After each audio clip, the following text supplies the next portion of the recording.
Hello everyone, कैसे हैं आप सब। उम्मीद करता हूं कि आप सब स्वस्थ होंगे, अच्छे से पढ़ाई कर रहे होंगे। आज के इस वीडियो में हम लोग सीखेंगे नाउन क्लॉज को। जी हाँ, जैसा कि हम सभी जानते हैं क्लॉज क्या होता है।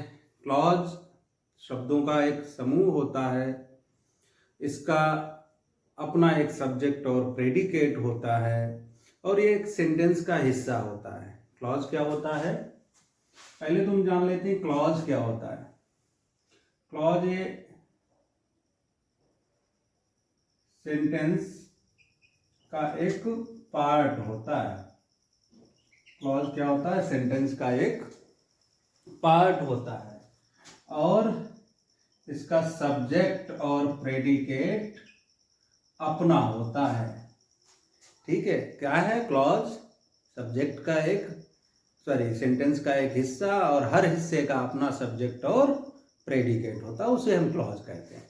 अब जहां तक बात करते हैं नाउन क्लॉज की, तो जो कॉम्प्लेक्स सेंटेंस होते हैं, कॉम्प्लेक्स सेंटेंस में हमारे तीन क्लॉज सबऑर्डिनेट। एक कॉम्प्लेक्स सेंटेंस की अगर बात करें तो उसमें एक प्रिंसिपल क्लॉज होता है। कौन सा होता है, एक प्रिंसिपल क्लॉज होता है और कम से कम एक सबऑर्डिनेट क्लॉज होता है। ठीक है, प्रिंसिपल क्लॉज अपने आप में कंप्लीट होता है, इसीलिए उसे इंडिपेंडेंट क्लॉज कहा जाता है और सबऑर्डिनेट क्लॉज हमेशा प्रिंसिपल क्लॉज पे डिपेंड रहता है अपने अर्थ के लिए, इसे उसे डिपेंडेंट क्लॉज कहा जाता है। ठीक है, अब जो सबऑर्डिनेट क्लॉज होता है ना, इसके तीन क्लॉज होते हैं। एक तो होता है नाउन क्लॉज, एडजेक्टिव क्लॉज और एडवर्ब क्लॉज। तो उसमें से आज हम जानेंगे कि भाई नाउन क्लॉज क्या होता है। आज हम बात करेंगे केवल और केवल नाउन क्लॉज की। तो नाउन क्लॉज क्या होता है, नाउन क्लॉज जो होता है क्या होता है, अ नाउन, अगर इसकी डेफिनेशन देखें, a noun clause is a group of words which contains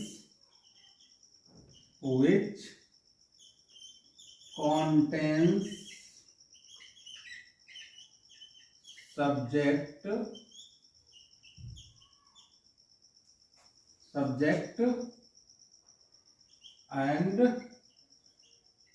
predicate of its own and does the work of a noun। ये इसकी डेफिनेशन है, इसे समझ लो। क्या होता है नाउन क्लॉज, एक ग्रुप ऑफ वर्ड्स होता है, शब्दों का एक समूह होता है और इसका अपना सब्जेक्ट और प्रेडिकेट होता है। और जो वर्क करता है, जो काम करता है, वो किसका करता है, नाउन का काम करता है।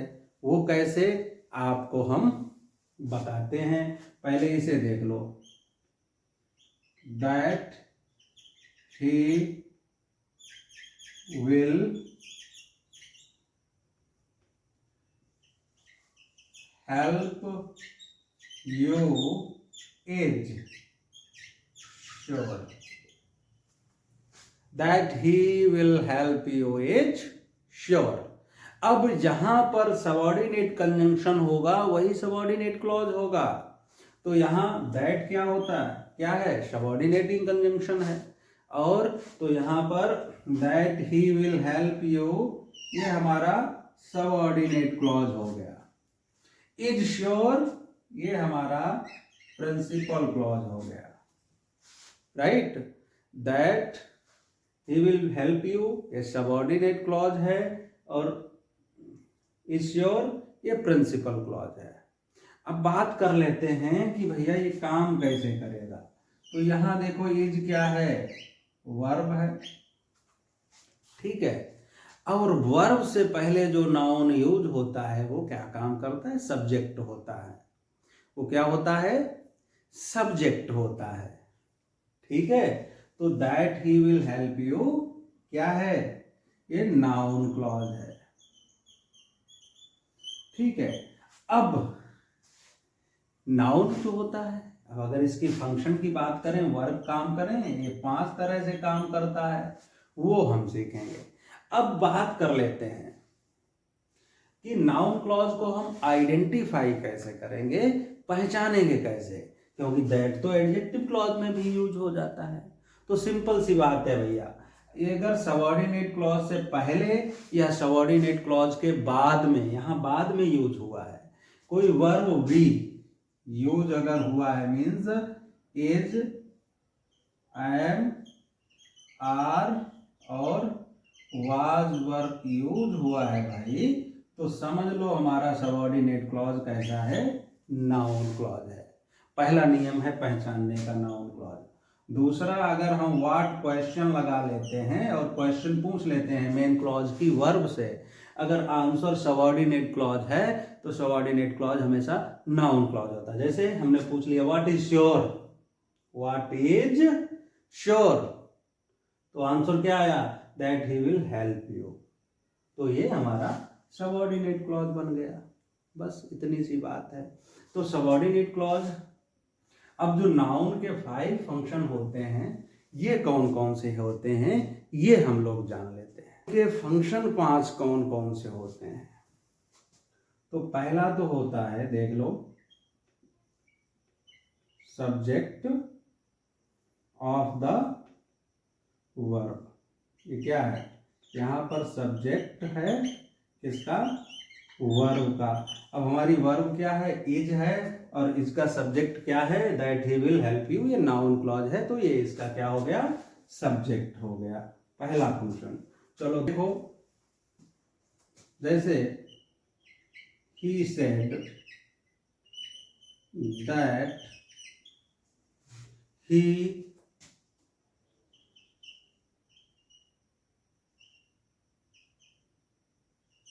would not help us। अब यहां देखो, तो देखो ही सेड ये हमारा प्रिंसिपल क्लॉज है, और ये वर्ब क्या है? कैसी वर्ब है? ट्रांजिटिव वर्ब है, ट्रांजिटिव वर्ब है। और that he would not help us A subordinate clause है।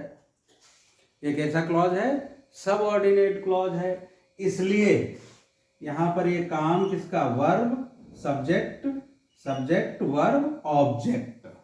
यहां पर जो नाउन क्लॉज है, ये नाउन क्लॉज है, ये क्या है? ऑब्जेक्ट है वर्ब सेड का। इसलिए इस फंक्शन क्या कर रहा है? Object of transitive verb, object of transitive verb, object of verb, transitive verb के ऑब्जेक्ट के तौर पर यहां that he would not help us use किया गया है।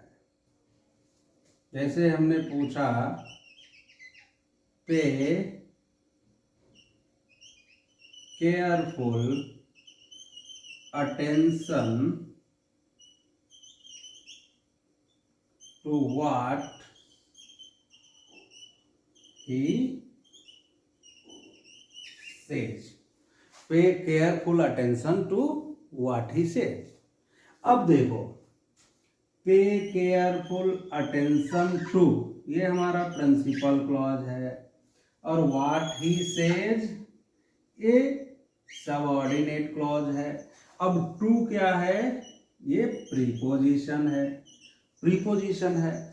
तो प्रीपोजिशन के बाद में जब कोई नाउन यूज होता है, वो प्रीपोजिशन का ऑब्जेक्ट कहलाता है। इसलिए व्हाट ही सेज ये क्या है? नाउन क्लॉज है, नाउन क्लॉज है, और ये ऑब्जेक्ट है प्रीपोजिशन टू का। इसलिए यहां पर इसको जो तीसरा फंक्शन नाउन का है वो यूज हुआ है, ऑब्जेक्ट टू अ प्रीपोजिशन।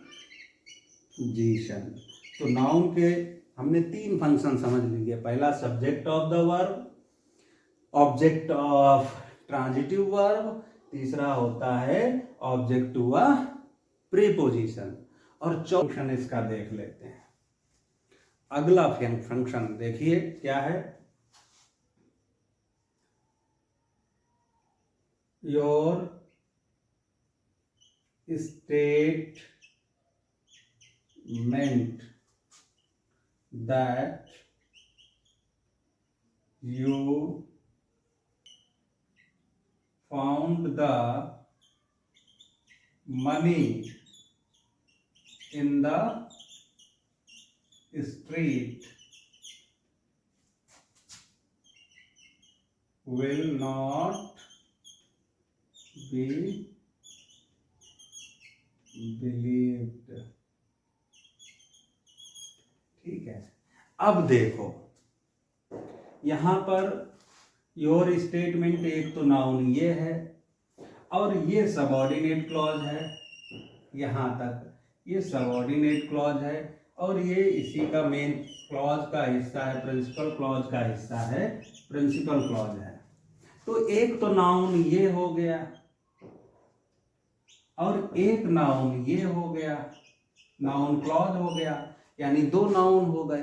तो इस तरह से जब 2 नाउन पास पास में यूज हो किए जाते हैं तो उसे बोलते हैं एपोजिशन। एपोजिशन, एपोजिशन का मतलब होता है पास पास। तो यानी कि noun clause used in opposition, ये चौथा फंक्शन हो गया कि जो है चौथा फंक्शन कार्य क्या करता है नाउन क्लॉज, कि अपोजिशन पास पास में यूज किया जाता है एक नाउन दूसरे नाउन के पास, तो उसे नाउन क्लॉज इन अपोजिशन कहा जाता है। अगला जो और लास्ट फंक्शन है वो हम समझ लेते हैं। जैसे my idea is that he will not go। क्या है क्वेश्चन?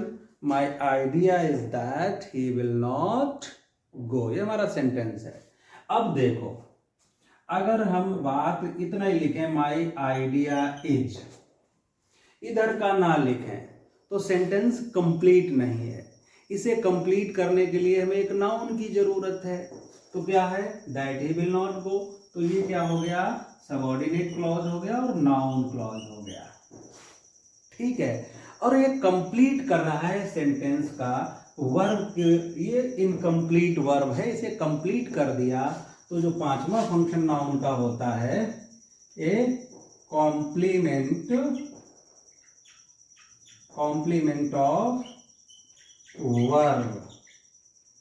ठीक है, इस तरह से नाउन क्लॉज को हम 5 तरह से उसको यूज कर सकते हैं। पहला क्या है सब्जेक्ट ऑफ द वर्ब, दूसरा है ऑब्जेक्ट ऑफ ट्रांजिटिव वर्ब, तीसरा है ऑब्जेक्ट टू अ प्रीपोजिशन जैसे टू के बाद में यूज हुआ है, चौथा है noun clause in apposition to a noun, और 5वां जो है noun clause as a complement of incomplete prediction.